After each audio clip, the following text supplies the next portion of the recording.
I think I got the thumbnail.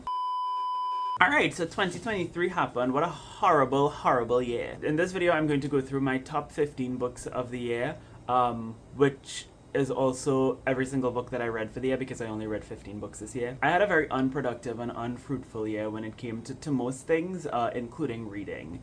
And I don't really feel very guilty or disappointed in myself because, you know, life could be much worse than only reading 15 books in a year. But I also still don't feel great about this reading year, not because of the little amount of books that I read, but because none of them stood out to me. I've organized these 15 books in order of my least favorite to favorite. Keep in mind that I liked pretty much all of these books, maybe with the exception of the first couple ones that I'm going to talk about. So take this order with a grain of salt. In 15th place, we have a book that I'm actually not going to mention. I'm not going to say the name of the book or the author because I don't want to promote it anymore. It's a non-fiction book. It's a very, very popular book. And it's one that I quite enjoyed, but I felt very uncomfortable throughout reading it because of the author and where he's from and his background. And it wasn't just his background that bothered me, really. It was the fact that I felt as if the kind of arguments that he was making in that book warranted him talking about his background and being honest about it and reflecting on it while making some of the very fair and valid points that he was making in that book. But he failed to do that, and I think he deliberately didn't do it. And it just didn't sit right with me. I'm sorry if I'm being very vague, but that's just how I feel. In 14th place, we have Alice's Adventures in Wonderland by Lewis Carroll. I have a bind-up of both that book and Through the Looking Glass, but I didn't read Through the Looking Glass because I didn't like Alice's Adventures in Wonderland. That's why it's ranked at number 14. Look, I understand that this book is supposed to be this sort of nonsensical journey and you're supposed to have like a deeper interpretation of it. I just didn't have the brain cells at the time. It was just a bit too abstract and all over the place for me. I would like to reread it one day and hopefully I could appreciate it upon reread and then move on to the second book, but for now she's number 14. In 13th place, we have Yellowface by R.F. Kuang. Now this is a book that I did appreciate in terms of its overall theme and message. I thought that it was a really smart commentary on the publishing industry as well as the online bookish community. I just felt like the execution of the story was not that great. The characters, the kind of story that it was trying to be, as well as the hype that was surrounding this book. A hype that was like super big for a couple months and then completely died down, which makes me think that a lot of people also feel the same way about this book. A Woman is No Man by Etaf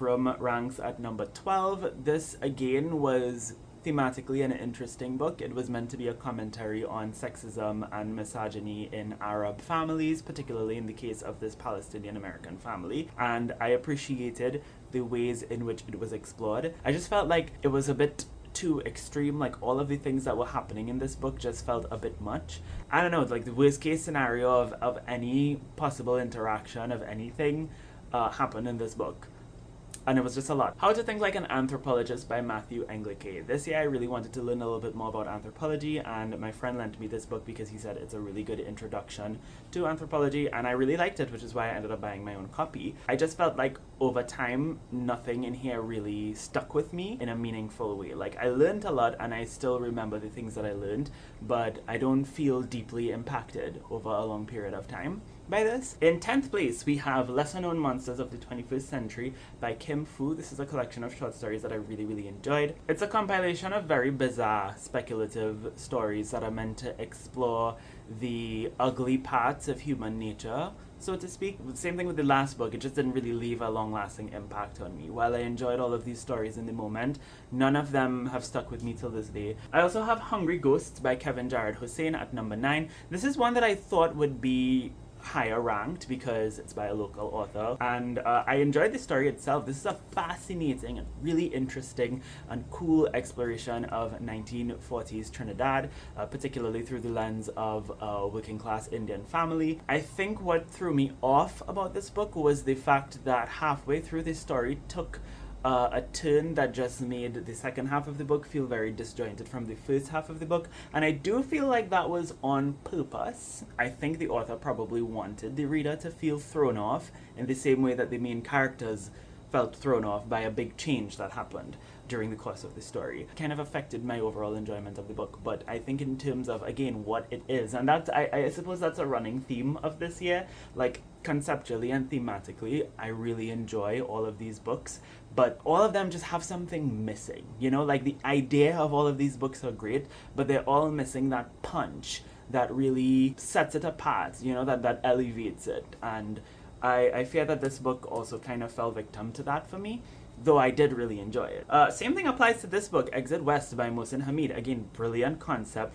really, really interesting story. You know, these doors start appearing all over the world that give refugees an opportunity to run away and to go to other countries, right? Very much a metaphor for the underground channels that are in place to help refugees flee their circumstances, right? I found that I was really sucked into this book for the first couple of chapters, and then the middle part is where it got really dreary and boring for me, and it didn't really pick up until closer to the end of the book. Again, I really appreciate it in terms of the concept, but overall, I don't think this is a story that will stick with me forever. Another collection of short stories, this is The Dreaming by Bagoo, and this is a fantastic, fantastic exploration of what it means to be a queer man in Trinidad, and I think what sets this book apart from other works of queer Caribbean literature is that it just feels very contemporary and modern and relevant in a way that I have never experienced reading any kind of queer Caribbean books before. While that literature tends to be very accurate and a really good portrayal and exploration of that experience, it also just feels a bit outdated and removed from where contemporary queer Caribbean experiences are today, if that makes sense. And so this is the first book that I read that felt very in tune with modern times. Speaking of Trinidad again, I have The Jumbie Bird by Ismith. This is a classic that takes place here in Trinidad in Port of Spain following an Indo-Trinidadian Muslim family. It was blasphemous that I had not read this book up until I read it because it hits so close to home for me for multiple reasons. I really, really enjoyed it. I thought it was a fantastic exploration of Indo-Trinidadian, Indo-Muslim culture at the particular point in time at which this book is set. So I guess we've gotten to the top 5 books. In 5th place we have The Hen Who Dreamed She Could Fly by Hwang. This is a translated novel. It's very, very short, and I highly recommend it because it's super easy to get through. It's about a chicken who runs away from a farm, so it's a very allegorical story. I had a very feminist and even queer reading of this book. And that's the cool thing about this book. I think you could interpret it in many different ways. It's fantastic and a really great exploration of making your own life for yourself, resisting the systems that were put in place for you, found family. All of those themes are explored in here in ways that are so interesting. And yeah, I really, really like this book. Piranesi by Susanna. I would say that it wasn't as grand as I expected it to be or as how people made it out to be, but what I liked about this book was how deeply I was able to read into it. This is another story that can be interpreted in many different ways, and my particular interpretation of this book made it such that I saw so much of myself in this main character and his struggle. It really resonated with me in ways I just didn't expect. So yeah, Piranesi, Susanna. Read her. Read her! You know, it's ironic this year that I did a video about why I no longer read YA when my top 3 books are all young adult novels. So in 3rd place, we have Aristotle and Dante, Discover the Secrets of the Universe by Benjamin Alire Sands. This is also a reread for me. I read this back in 2016, and it's a very, very foundational book for me. I decided to read it because earlier this year I was going through a crisis, which I still kind of am going through that crisis, and I needed a pick-me-up. I needed something that I felt like would help me. And so I picked this one up to see if it would, and it did not. But I still really enjoyed it. And then the top 2 books, I'm going to talk about them at once, right? So 1st and 2nd place. I'm not going to say which one is 1st and which one is 2nd because they're the first 2 books in a series.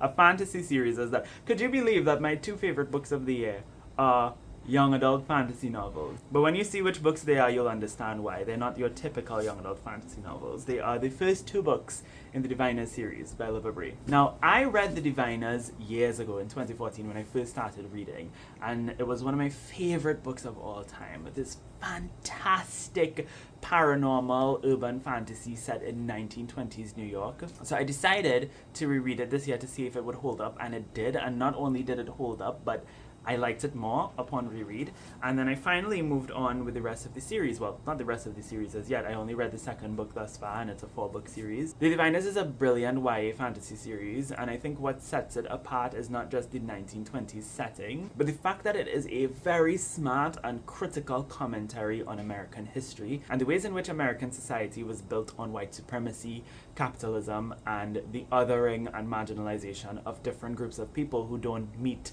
you know, the ultimate criteria. Such a great series. There's really nothing else like, I mean, maybe there is because I don't read enough of this particular genre, but it stands out to me. Like, I always question why things like The Hunger Games and Divergent and all of that have become like, you know, these cult classics when the Diviners series exists. I don't know. Maybe my tastes are just different from the rest of y'all. She fell. Anyways, that brings me to the end of this video. This was my reading year. This was my reading year. It was fine. It was fine. Listen. It was good. They ask you how you are, you just have to say that you're fine when you're not really fine, but you just can't get into it because... I'm going to end it here. Thank you so much for watching this video. I hope you all have a lovely, lovely day. I hope you have a lovely, lovely 2024. I hope the world changes. It really needs to change. But until next time, inshallah, keep reading.